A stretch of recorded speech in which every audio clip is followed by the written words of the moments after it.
Shikues të dashur, mirë se takohemi edhe sonte, edhe në këtë natë për natëve të bekuara të Ramazanit.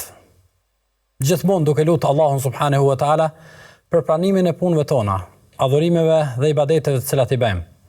E krahas adhurimeve dhe punëve të cilat përmes tyne shpresojmë dhe lutim Zotin të ngritemi në grada tek ai, ne shoqërohemi me mysafirët tanë në shtimin e dijes, kuptimeve të reja, të cilat sigurisht se do të na shërbejnë në rrugtimin ton për tek Zoti.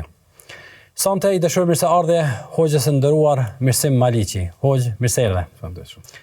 Kënaqësi të jemi së bashku. Lo Zotin e Madh t'ju shpërblej, t'u pranoj punë dhe ibadetet të cilat i bani në vazhdimsi sidomos këtë muaj. Faleminderit. Do të shpërbleft. Faleminderit. Hoxh, po filloj kështu. Arritja më e madhe e njeriut në jetën e kësaj bote është besimi. Besimi i drejtë, besimi i pastër, për cilën Zoti ka kriju qiell, tokën, ka dërguar pejgamber, ka kriju xhenetin, xhehenamin e kështu me radhë. Ky besim që njeriu e arrin,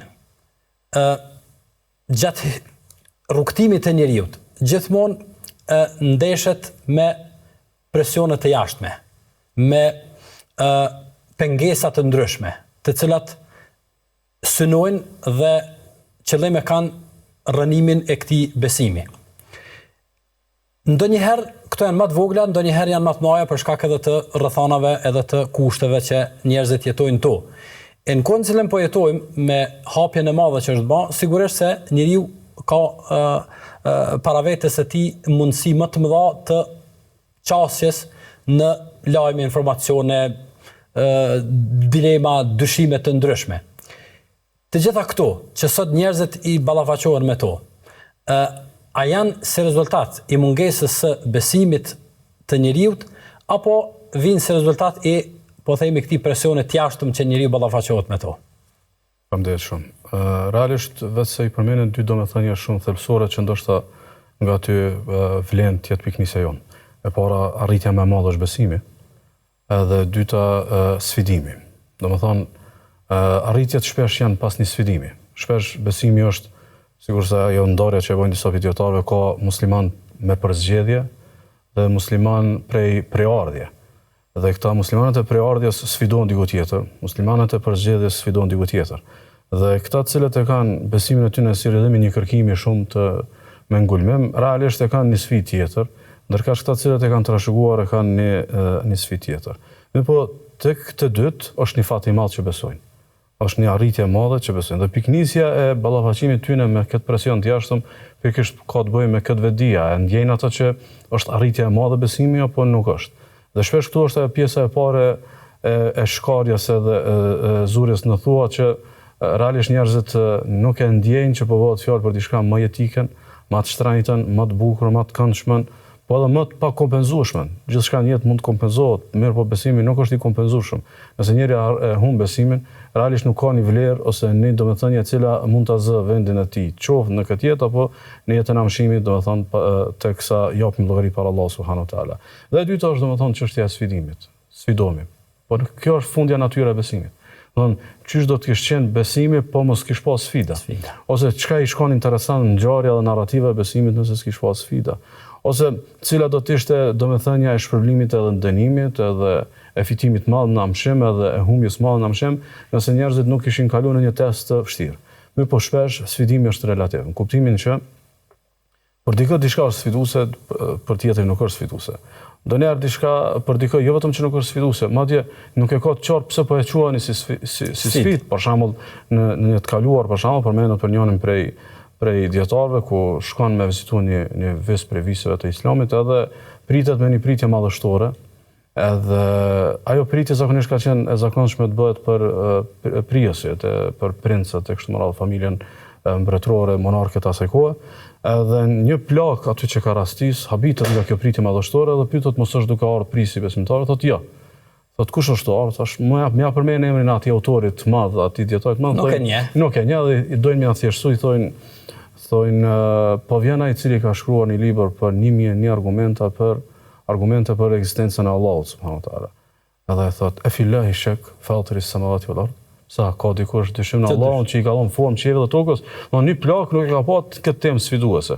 Ndërkësh në rrethon tjetër, një djalë i ri, cili fjala bie ka konsumim ndryshëm në rrjetet sociale ose ballafaqimin e shumë në jetën virtuale kështu me radhë, ndoshta edhe kjo temë që është për shumicën e botës jo sfiduese për të bëhet, domethënë sfiduese. Kështu që pyetja, a kemi domethënë mungesë besimi apo thjesht sforcim të sfidimit, besoj të janë të dyja. Diku është mungesa e besimit me fillt, diku është mosndërtimi me fillt, diku janë rrethanat e pafavorshme, po edhe jo rallëherë do të thotë njerëzit janë ballafaquar me sfida të cilat nuk kanë forcë për atë intensitet të sfidës. Kuptimin që ndoshta një sfidë është shumë e lehtë për dikë i cili ka bërë vite, i cili është ballafaquar, është ballafaquar me mësimet e jetës, po dhe jo për dikë i cili fjala bie për shembull është shumë i ri në moshë, ose artikulimi i sfidës nuk është në një përshtatje që ati do thotë e bën të gatshëm për me ballafaqu. Po që përmend thelbin e besimit edhe atë lidhshmërinë e fuqishme, madje të jashtëzakonshme që njeriu e bën me veten e tij dhe Zotin e plotfuqishëm, pastaj dhe mënyrën e shfaqjes së këtij besimi. Dikush i cili jeton në rrethanat që po flasim, a duhet të mjaftohet me të vërtetën absolute që e përmban feja, dhe të mjaftohet vetëm me këtë, apo kjo qëndrueshmëri brenda kësaj të vërtetë absolute varet shumë edhe nga mënyra se si i qasët ai këtyre po themi goditjeve të cilat vijnë nga jashtë. Ndoshta nëse kam të drejtë me ju referu narrativës së Ibrahimit alayhis salam, kur i kërkon Allah subhanahu wa taala shembullim se si ringjallën, shumica e komentatorëve se si domethënë ringjallën krijesat edhe ato shembulli me shpendët e kështu me radhë. Shumica e komentatorëve e potencojnë pikërisht këtë. Po nëse Ibrahim alayhis salam është domethënë në flamurtari i monoteizmit, edhe lyp prova për të sforcuar besimin e tij, domethënë kjo është pjesë e natyrshme e këtij rrugtimi. Ndaj e vërteta absolute është absolutësia e saj përshuat të vërtetës jo ty. E vërteta është absolute, po ti nuk je thtori absolut. Në vërtetë absolute, kjo është tipari vetë, nuk zhveshet, sepse e mbështesin argumentet, e mbështet natyrshmëria, e mbështet gjithçka që është në favor të kësaj të vërtete, me po ti sa je i denjë për këtë vërtetë, ndaj njeriu nuk duhet tek forca e të vërtetës të hamendësoj forcën e vet. Pasi shumë njerëz, sikur që kena rastin e haditheve që flasin për Dejjalin, për neve janë të vërteta absolute ato, me po megjithatë jena porositur që të ikim. Jo pse e vërtetë është e dobët, për shkak se rrethona mund të jetë pa menaxhueshme. Mund të jetë pa menaxhueshme. Ndaj na nuk i ftojmë njerëzit në asnjë situatë që ata me vetë vullnet, me vetë iniciativë, me vetë përcaktim të ballafaqohen me dyshime dhe dilemat, mirë po teksa ndodh një gjë e tillë, sidomos në një rrethon ndoshta që se kanë menaxhuar mirë, në një situatë të tillë ata duhet të kthehen tek e vërteta absolute për ta sforcuar përcaktimin e tyre tek e vërteta absolute nëpërmjet argumenteve, nëpërmjet shtjellimeve, nëpërmjet diskutimeve, mbi të gjitha nëpërmjet asaj forafisë së madhe të së vërtetës që i bie. Shpesh për shembull njerëzit kanë dilema në disa qoshe, në disa periferi. Por nuk kanë dilemë tek qendra. Dhe nëse dilemat nuk janë tek qendra, atëherë ne thjesht pyet te qendra kthehemi dhe sforcohemi edhe qoshin. Dhe kjo është shumë e rëndësishme për arsye se për shembull dikush fjala bie e ka një dilemë rreth jetës së profetit sallallahu alajhi wasallam ose një dilemë rreth një dispozite ku diun çka. Këto mund të janë shumë periferike kundrejt asaj pjesës boshë. Që është fundja domethënë njohja e Zotit, njohja e profetit, njohja e Islamit, në shtrimin ndaj Zotit e kështu me radhë. Jo rrallëherë krijohet një përshtypje që ballafaqimi me këto po themi dilema dhe kërkimi i një strehe të sigurt, mbrojtëse, është një lloj shaje e dobësimit të imanit ose imanit të dobët. A mund të kuptohet e tillë apo është e kundërta? Ndonjëherë është edhe vetdijes, sepse shpesh njerëzit lypin stre për atë që nuk duan ta humbin. Dhe ti nuk dëshiron ta humbosh atë që çmon, atë që e do, atë që e ke.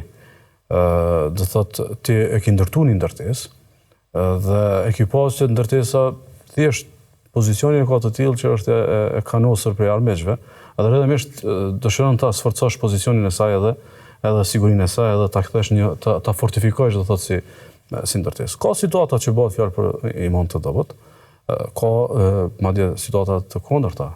Bashkë kur vijnë këto dyshime, bëhet fjalë për, domethënë, gjendje të mirë imanore, sikur që ka në atë hadithin ku i thotë pejgamberi sallallahu alajhi wasallam, "Dhaka sarihul iman." Kjo pikërisht ai imani më i qartë, sepse tani po sulmon djalli, sepse ka për çka të sulmuar. Ka material. Ka material, domethënë, sigurisht shembullin që përmendën dietarët, hajni nuk ka aty ku s'ka gjë, po aty ku ka për çka të vjedh. Dhe këtu hajni është djalli i cili vjen me cytje, pikërisht sepse e nuhat praninë e fuqishme të besimit. Dhe kjo zakonisht nuk duhet të anashkalohet në kuptimin që të merret si problem i qastit, sepse ndonjëherë shumë probleme që merren si të tilla, shejtani e sforcon goditjen e tij derisa kalon në një realitet tjetër dhe tjetërsohet dhe nuk është sikur se fillimi, mirë po është një realitet tjetër. Ndaj unë konsideroj që duhet të shihet se si ka ardhur. Nëse ka ardhur dyshimi si rrjedhim i një kontakti të gabuar, atëherë nuk duhet të parë thjesht si vezvese. Nëse ka ardhur si rrjedhim i një gjendje dobët emocionale, atëherë nuk ka të bëjë me besimin, por ka të bëjë me diçka tjetër. Për shembull, sa njerëz shkaku i vetmisë së teprume ose shkaku i zhytjes në mendime si rrjedhim i mungesës së komunikimit me të tjerët, pastaj i vën rradha të kenë edhe dilema fetare.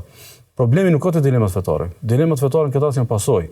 Shkaku diku tjetër i mungon atij për shembull sforcimi i natyrshmërisë. Pjesë e natyrës është njëri tjetër pjesë, do të thonë, e shoqënisë e kështu me radhë.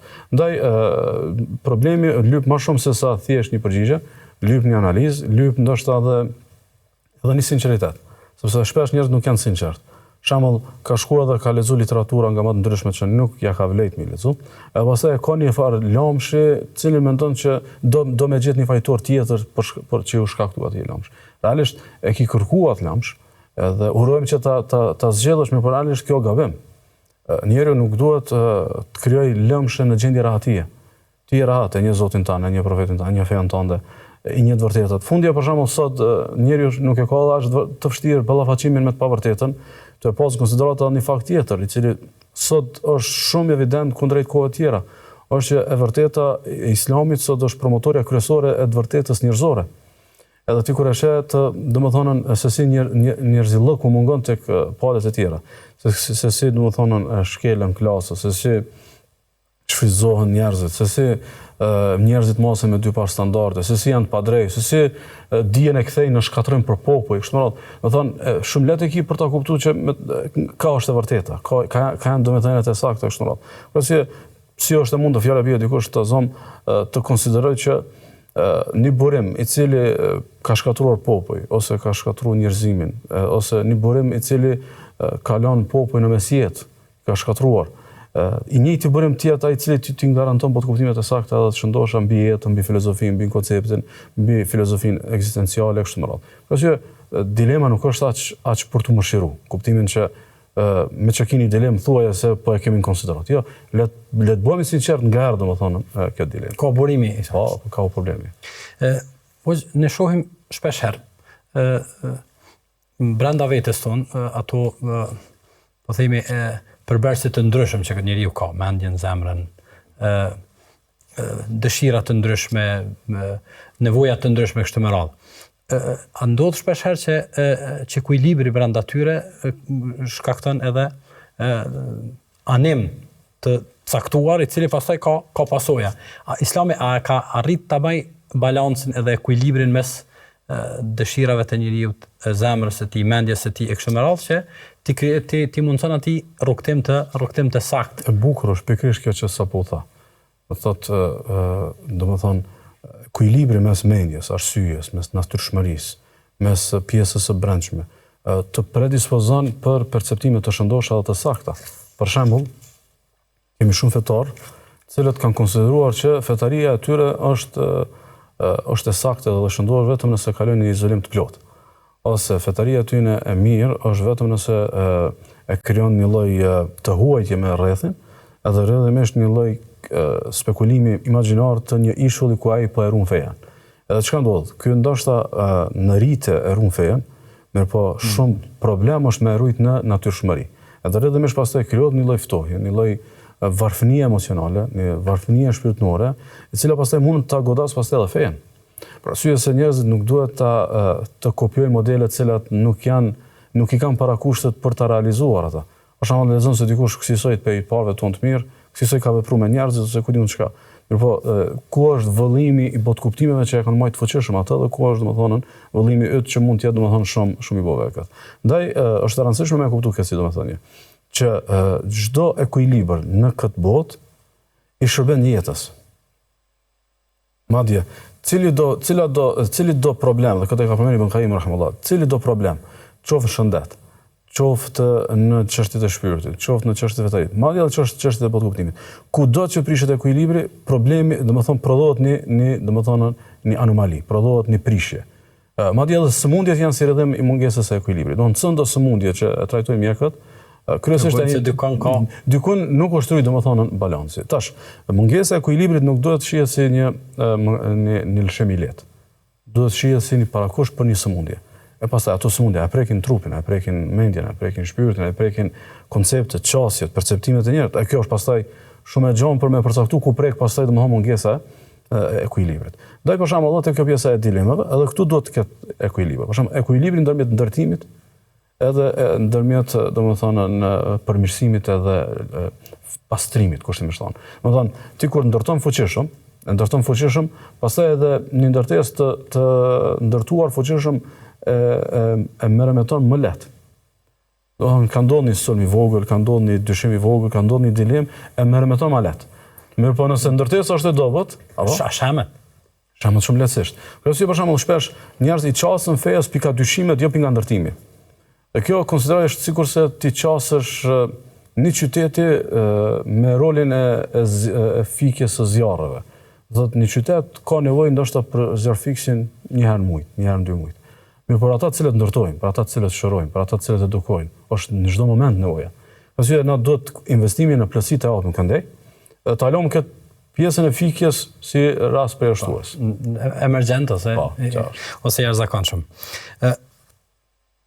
A mund të kthehen ballafaqimi me dilemat, përgatitja jonë? A mund të kthehet në dobin tonë nëse ne arrim që të kemi qasjen e duhur ndaj tyne? Po, dhe pikërisht kjo qasja e duhur kisha pas dëshirë të analizoj 2 domethënie. E para është qasja e duhur dhe cila është qasja e duhur, domethënë. Po, domethënë qasja e duhur i bie që fillimisht të mos nisësh nga dilemat, po të nisësh nga qartësia. Do të ti ki këto të vërteta të qarta. Domethënë ti prioritën tënde kombëtare ki të qartë. Nuk i qasësh prioritës duke ju referuar të cilët e vënë në pikpyetje prioritën tënde kombëtare për shembull.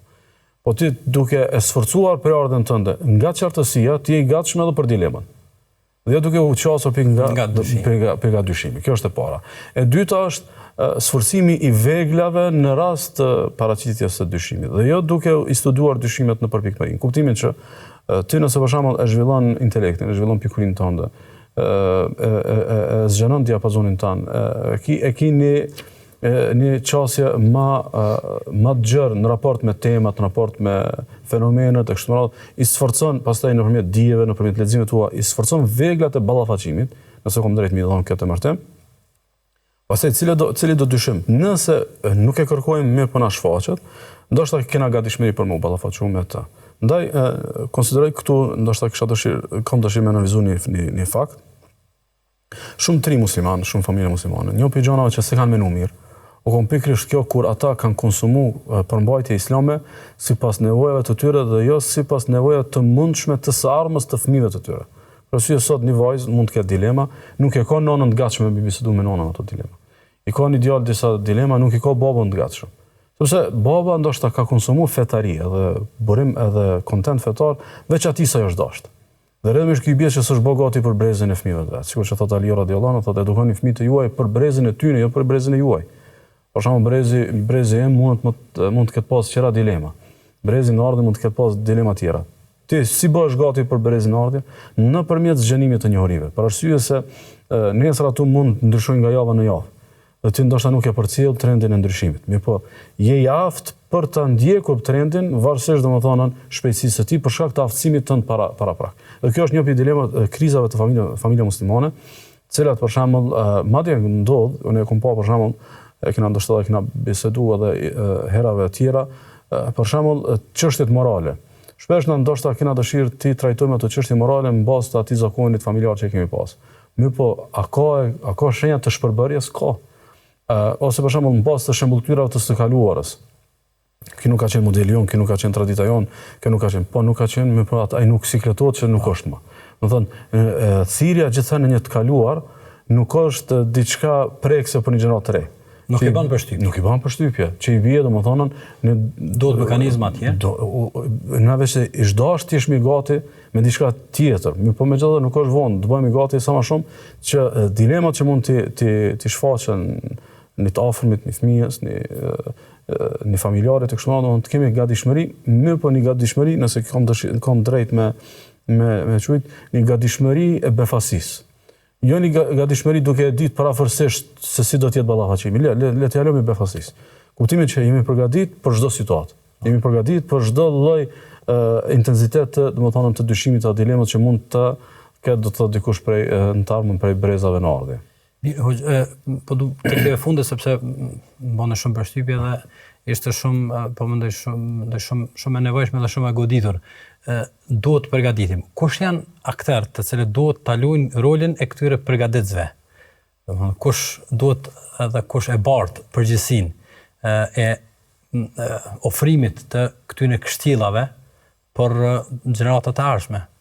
Po besoj nëse shkojmë në një rreth të ngushtë, janë eksponentët e dijes fetare, saktësisht hoxhallarët dhe studiuesit e Islamit, të cilët duhet të kenë programe sa më ndërtuese dhe rrëdhëmisht pastaj pas ndërtimit menaxhojnë krizat më lehtë. Në radhë dytë, konsideroj që për situata më delikate dhe më të ngushta ose probleme më të izoluara, duhet kontribuojnë edhe të tjerët. Për shembull, ka një problem nuk mund ta zgjidhin hoxhallarët, mund ta zgjidhin sociologët. Për shembull, ajo quhet thatësia emocionale për shembull. Shumë tri, ai nuk ka, shumë një motër muslimane, një vajzë, një familje muslimane, nuk ka dilema mbi hijabin.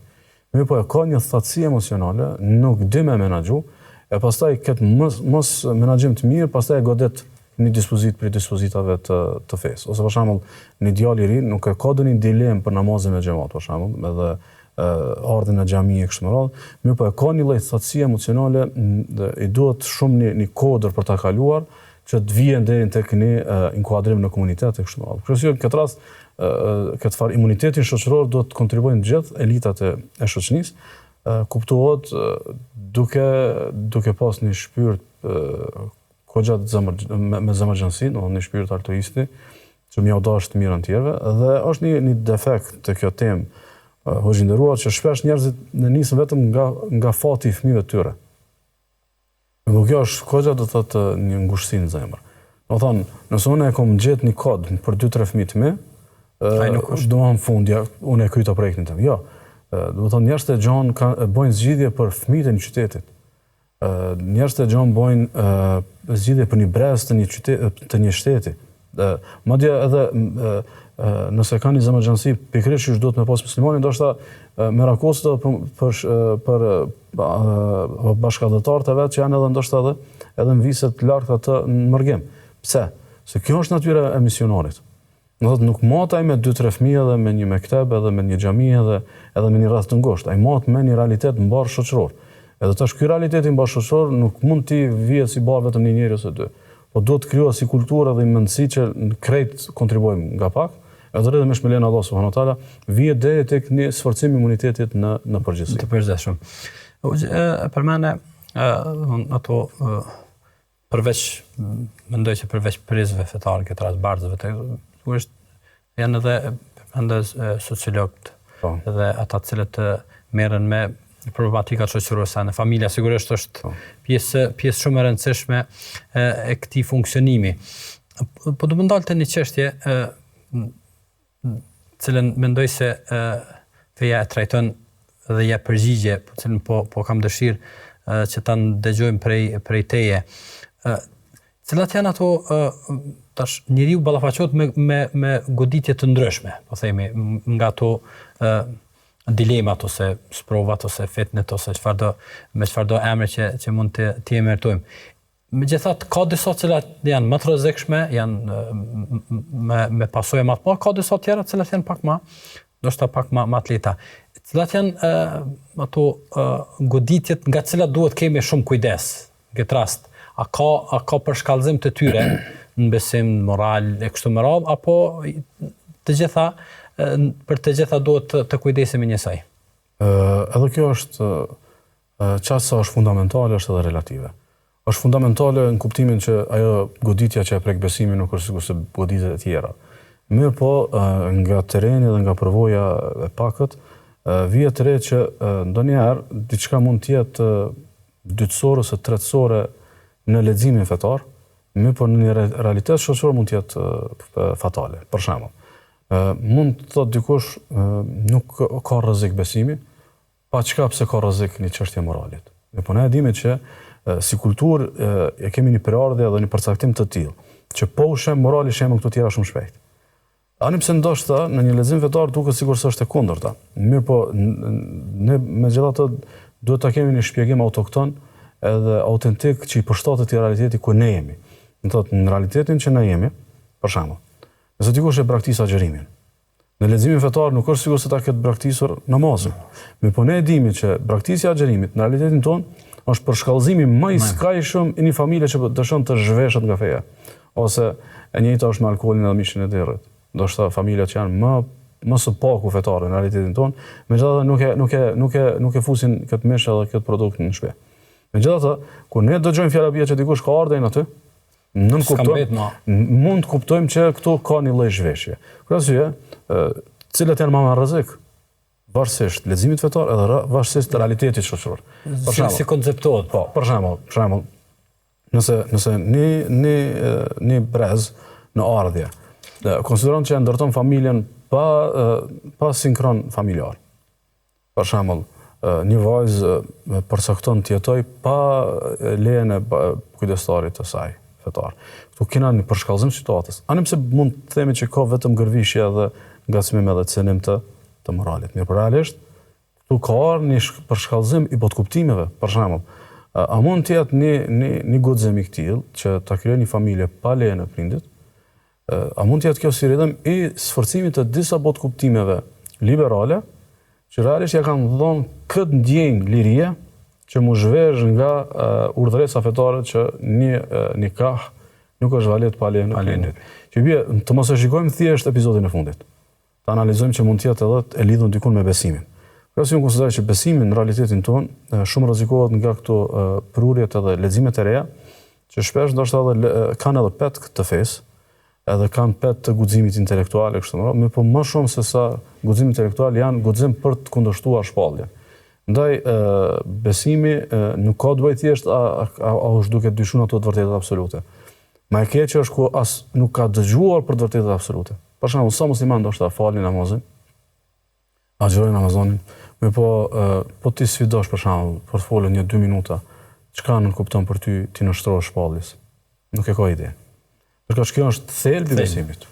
Thelbi të qenit besimtar është jetosh, të pranosh të jetosh sipas, domethënë shpalljes, ndonë se mund të kesh mëkate, mund të kesh gabime, mund të kesh lëshime, mirë po ti e pranon si realitet që i nënshtrohesh të verdiktit të Zotit.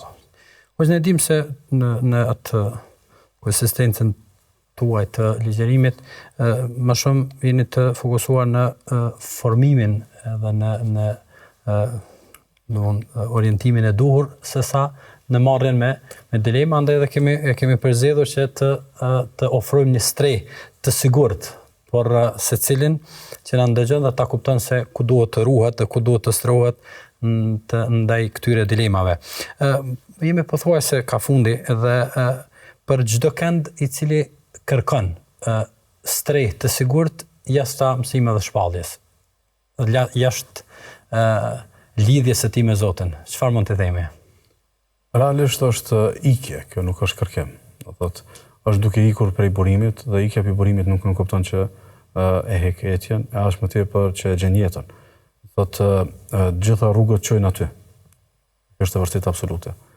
Kushdo që dëshon ta ketë një streh të vërtetë, është streha që afron vetë Zoti edhe mësimet e Kuranit edhe të Sunetit dhe rrjedhimisht mësimet e rregullta që ndërtohen mbi këto burime dhe formojnë individ të shëndosh të shpirtnesh, të shëndosh me besim edhe me me metodologji e kështu me radhë. Unë konsideroj që shumë nga këta, po të ishin më të sinqert, do të pranonin që kjo është ikje e jo do të thotë përpjekje për të gjetur diçka.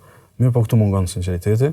E shpesh kjo mungesë e sinqeritetit është në përpjekje të mbushjes së disa boshllëqeve të kota. Për shembull, shumë njerëz ndoshta konsiderojnë që janë të mjaftueshëm të lexueshëm ose mjaftueshëm të shkolluar ose mjaftueshëm intelektual për ta gjuajtur vetveten në oqeanin e dyshimeve, edhe për t'i dhënë përgjigje çdo realiteti që ata e mundon ose e mundon botën. Realisht bota nuk ekziston me ardhin e tij. Bota ekziston më herët. Do thotë ti ke një dilemë, po të dilemë ndoshta e ka trajtuar dikush para 1000 viteve. Ti ndoshta sot e ke menduar një dilemë. Ndoshta për atë dilemë dikush ka kryer doktoraturën ose ku diun çka para ndoshta gjysmë shekulli kështu. Kështu që unë konsideroj të jemi pak më modest, të mos mendojmë me mentalitet egocentrikëve dhe njerëzve me mendim dhej. Kurani dhe shpallja ka ardhur për këtë qëllim, për t'u afruar njerëzve këtë stre, dhe rrëdhëmisht kjo është një formë e injorimit të mirësisë së Allahut subhanahu wa taala.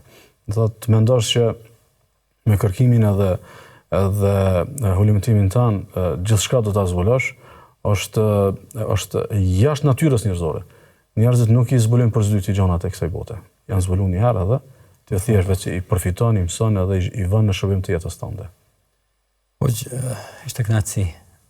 Besoj që ju kemi ofruar një streh të sigurt e cila do të mbrojë nga çdo dilemë dhe nga çdo goditje. Allahu shpërblet. Shikues të dashur, çdo ikje nga shpallja dhe nga mësimet e Zotit nuk ofron strehen e sigurt për ta ruajtur besimin në gjën më të shtrenjtë dhe më të vlefshme të cilën e kemi, e pastaj si rrjedh e këtij besimi edhe moralit dhe edukatës dhe shërbimit ndaj komunitetit, streha e sigurt është tek fjala e Zotit dhe mësimet e të dërguarit të tij. Në takimin tjetër, Allahu xhalla shanuhu i pas mëshirën dhe rahmetin e tij.